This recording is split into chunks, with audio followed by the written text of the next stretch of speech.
Escola Bíblica para YouTube. Seja bem-vindo, você que está chegando aí pela primeira vez. Meu nome é Nilceia, do canal Nilceia DB Artes. E para você que já me conhece, meu nome é Nilceia também. Então, pessoal, hoje mais um dia, mais uma lição maravilhosa, lição 12. Diz: Jesus, o homem perfeito.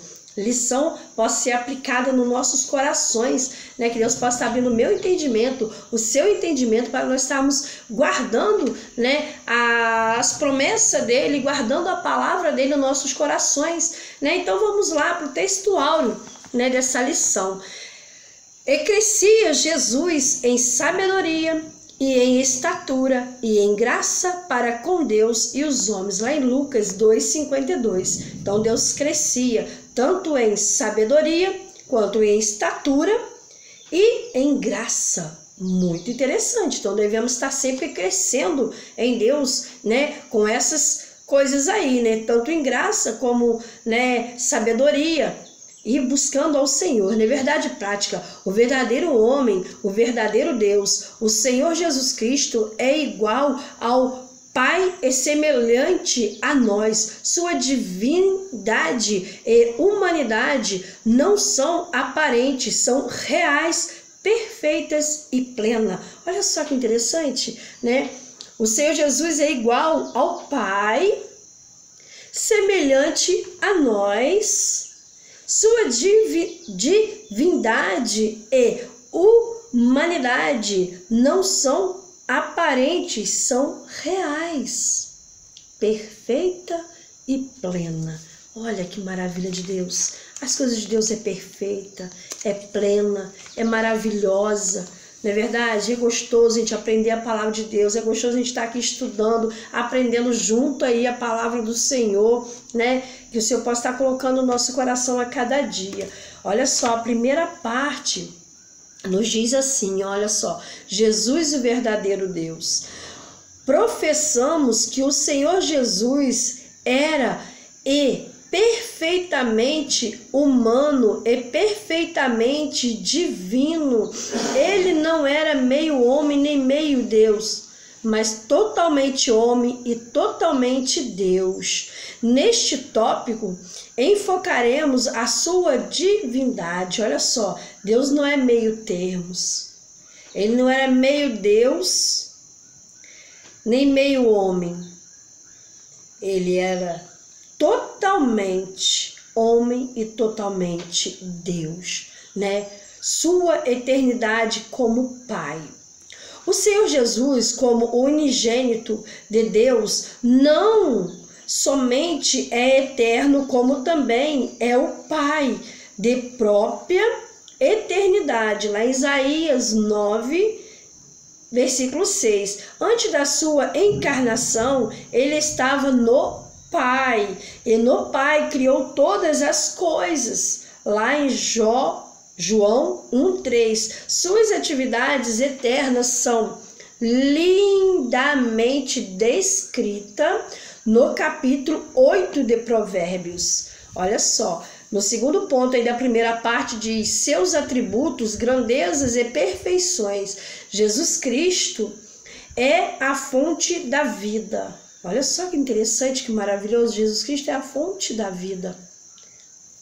Olha que maravilha. Logo, ele tem vida em si mesmo, sendo Deus, de Deus e imutável. Lá em Hebreus 13:8, ele é onipresente. Mateus 28:20, Efésios 1:22-23. Onisciente, sabe todas as coisas. Lá em Mateus 9:4-5. Sua onipotência não pode ser ignorada, porque todo o poder nos céus e na terra acham-se em suas mãos. Todo o poder nos céus, na terra, estão nas mãos do nosso Deus. Mateus 28:18, Apocalipse 1:8. Esvaziou-se da sua glória, mas não da sua divindade, quanto de sua encarnação do ventre puro e virginal de Maria, o Filho de Deus não se esvaziou da sua divindade, mas sim da sua glória. Lá em Filipenses 2:5, conforme podemos atestar pelo versículo já mencionado, o Senhor Jesus, em seu ministério terreno, fazia uso dos seus atributos divinos sempre que necessário. Olha que interessante, em sua oração sacerdotal, ele reivindica junto ao Pai, não a sua divindade, mas a glória que, desde o mais remota eternidade, desfrutará no perfeitíssimo e infinito círculo da Santíssima Trindade. Seus discípulos sabiam que ele era Deus. Mateus 14:33. Olha só que interessante, né? Essa palavra, desculpa aí balançar um pouquinho aí, foi meio fora aqui. Então, olha só, tremenda palavra do Senhor, não é verdade? Agora estamos aqui na segunda parte, Jesus verdadeiro homem. Vamos aprender sobre isso aí também, né? A concepção e encarnação e o nascimento do Filho de Deus não pegaram Israel de surpresa, pois os judeus sabiam pelas escrituras do Antigo Testamento que o Messias em breve chegaria. Aliás, o mundo gentílico foi preparado por Deus para recebê-lo. Infelizmente, os judeus, apesar de todas as evidências bíblicas, vieram a rejeitá-lo. Olha só, os judeus rejeitaram. É forte isso, não é verdade? Jesus estava no seio do seu Pai. Antes da sua encarnação, o Senhor Jesus achava-se no seio do seu Pai. Lá em João 1,18. Mas não devemos supor que ele estivesse inativo, pelo contrário, sendo ele eterno e o Pai da eternidade, participou ativamente da criação do mundo. Lá em João 1:3, ele é o Verbo de Deus, todas as coisas vieram a existir por intermédio dele.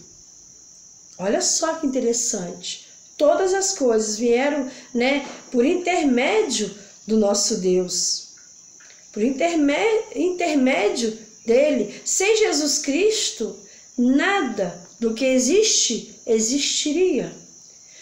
Profetizado no Antigo Testamento, a vinda do Senhor Jesus é profetizada em todo o Antigo Testamento. No Gênesis, ele é semente da mulher. Em Malaquias, o sol da justiça. Gênesis 3:15, Malaquias 4:2. Entre ambos os livros, há outras profecias carregadas de significados tanto para Israel quanto para os gentios. Jesus é o tema das duas principais alianças da história sagrada, e de Abraão e de Davi. Está lá em Gênesis 12, 1-13, Samuel 7:16, Mateus 1, verso 1. Olha só, encarnado no Novo Testamento, o Filho de Deus tornou-se de fato carne. Lá no Novo Testamento, Sua humanidade voltou a repetir, não era ilusória e real, embora concebido sobrenaturalmente, o seu nascimento foi tão natural. Seu nascimento foi tão natural quanto o nosso, quanto o meu, quanto o seu. O nascimento de Jesus foi natural. Olha só, lá em Lucas 2:1-7, sentiu nossas dores e incomodos, teve fome, teve sede, Mateus 4:2, João 19:28, no jardim da agonia experimentou profunda tristeza. Mateus 26:38, a nossa semelhança à humanidade de Jesus era completa, ele tinha corpo, alma e espírito. Lá em Mateus 27:58, Marcos 14:34, né? Concluindo, afirmamos que a humanidade de Jesus era perfeita. Em nada diferia da nossa, exceto quanto ao pecado. Ele não estava sujeito, quer ao pecado original, quer ao experimental. Então ele estava livre do pecado, né? E nós não fomos livres do pecado, né? Nós somos aí, vivemos, né, em meio ao pecado, só não devemos pecar, né? Vamos buscar ao Senhor. Jesus nasceu na plenitude dos tempos. Ao escrever os Gálatas, afirmou Paulo que, vindo à plenitude dos tempos, Deus enviou o seu Filho, nascido da mulher, nascido sobre a lei, para remir os que estavam debaixo da lei, a fim de recebermos a adoção de filhos. Gálatas 4:5. Em sua presidência, Deus levantou 3 significativos povos e cultura, a fim de preparar o mundo para recepcionar o seu Filho e para cooperar na divulgação universal do Evangelho Israel, através das sinagogas espalhadas por todas as nações. Lá em Atos 13:5, 18:4, 19:8.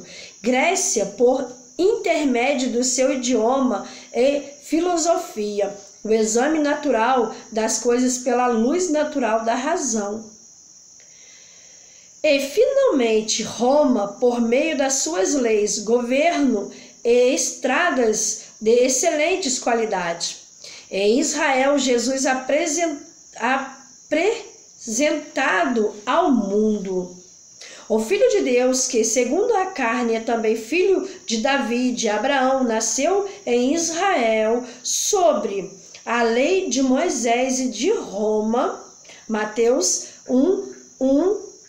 2:1, Gálatas 4:4.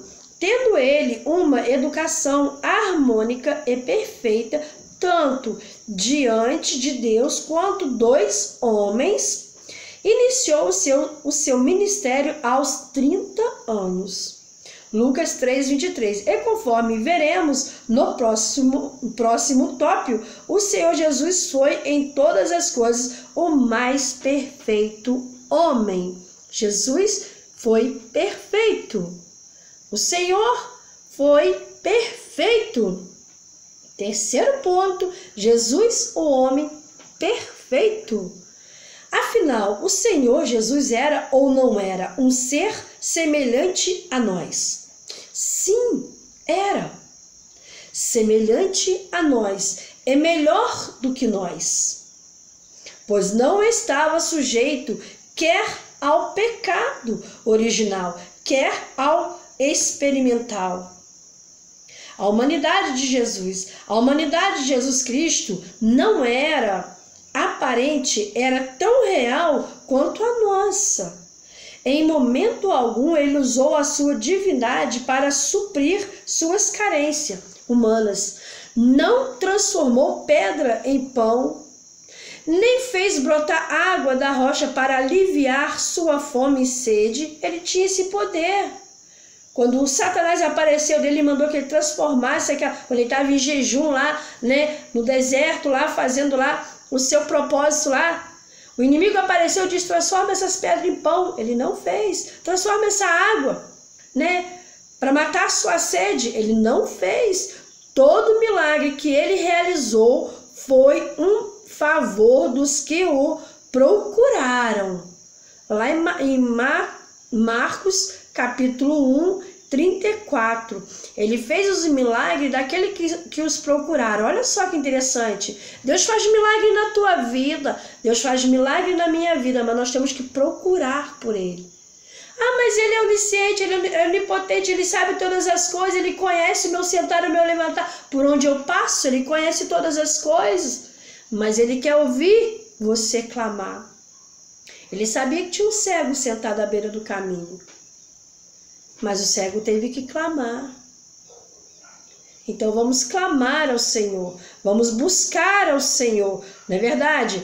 Olha só, realizou foi em favor dos que procuraram. Temos que procurar o nosso Deus, procurar o nosso Senhor. O Senhor Jesus era um homem de dores e experimentado nos sofrimentos humanos, nosso perfeito sumo sacerdote, Isaías 53:3 e Hebreus 7:26, Jesus, último Adão. O primeiro Adão fracassou no Éden. O último Adão triunfou no deserto e no Calvário. Olha só, gente, que interessante. O primeiro, o Adão, ele fracassou quando a serpente, quando Satanás se apresentou, eles pecaram. Mas o segundo homem, o Deus, o Senhor Todo-Poderoso, ele não fracassou lá no deserto, quando Satanás apareceu, nem lá no Calvário, né? Gênesis 3, 6, 23, 24, Mateus 4, 1, 11, 28. Embora divino, Jesus não era menos humano que Adão. Na plenitude da sua humanidade, venceu todas as tentações por nós, para que nele fôssemos vivificados. Ele venceu. Ele venceu não porque ele era melhor que eu e que você. Ele venceu por mim e por você. Ele levou as nossas dores. Ele levou consigo, para que um dia ele venha nos buscar e nós reinarmos com ele para sempre. Quando olhamos para o Senhor Jesus Cristo, concluindo que a humanidade não foi um fracasso, porque apenas ele somos plenamente remidos. Apenas por Deus, apenas pelo Senhor Jesus Cristo, nós somos remidos. Começou a trovoar, pessoal. Então vamos lá, terminando aqui. A perfeição espiritual é mortal de Jesus. Como já frisamos, o Senhor Jesus, embora dotado de uma natureza humana igual à nossa, jamais esteve sujeito ao pecado original, nem ao pecado experimental. Eis o que escreveu o autor da epístola aos Hebreus, porque nos convinha tal sumo sacerdote santo, inocente, imaculado, separado dos pecadores, é feito mais sublime do que os céus. Hebreus 7:26. Você que tem sua Bíblia, quiser pesquisar essas passagens aqui, bíblica, você pode ir lá procurar na Bíblia, esses exemplos aqui. Tanto no falar quanto no agir, Jesus era perfeito. Nenhum dolo ou engano achava-se em seus lábios. 1 Pedro 2, 21, 24. Ele era perfeitíssimo em todas as coisas. Ele é o nosso excelso modelo. Deus, o Senhor, é o nosso modelo. Nós devemos ser igual a Deus. Procurar ser santos. Procurar andarmos na santidade do nosso Deus, para que herdamos a vida eterna, para que possamos herdar, na verdade, a morada celeste, viver ao lado do nosso Deus, que foi tão maravilhoso, foi um homem perfeito. Vamos nos aperfeiçoar a cada dia, olhando firmemente para Jesus, o autor, consumador da nossa fé. Chegaremos à estatura de varão perfeito, homens e mulheres moldados pelo Espírito de Cristo. Ele é o nosso consumado, exemplo em todas as coisas. É por ele ansiamos, quando do arrebatamento da igreja, estaremos para sempre com o nosso amado Salvador. Jesus Cristo, verdadeiro homem e verdadeiro Deus. Amém. Deus seja louvado. Olha que perfeição, gente. Se nós guardarmos a palavra de Deus, nós vamos estar aí no dia do grande arrebatamento, ao lado do nosso amado Salvador, ao lado do nosso Deus, né? O verdadeiro homem, o verdadeiro Deus. Nós vamos viver maravilhas ao lado dele. Não haverá mais dor, não haverá mais essas pestes, nessas doenças que surgem a cada momento. Nós veremos só alegria ao lado do nosso Deus. Então vale a pena. Vale a pena nós guardarmos a palavra de Deus. Vale a pena nós permanecermos na palavra de Deus, perseverarmos até o final, guardarmos os mandamentos do Senhor. Vale a pena para nós um dia encontrarmos com o nosso Deus. Que essa palavra seja aplicada no meu coração e no seu coração. Muito obrigado você que tem me acompanhado, você que tem compartilhado esses vídeos, você que tem aí deixado seus comentários. Deixa aí se você está gostando, o que você está achando, o que eu possa melhorar, tá? E nós estamos aí para aprender junto. Muito obrigado e que Deus abençoe a sua semana. E domingo que vem estaremos novamente com mais uma escola bíblica para youtuber. Deus abençoe a sua casa, o seu lar e sua família. Tudo que você tocar seja abençoado por Deus.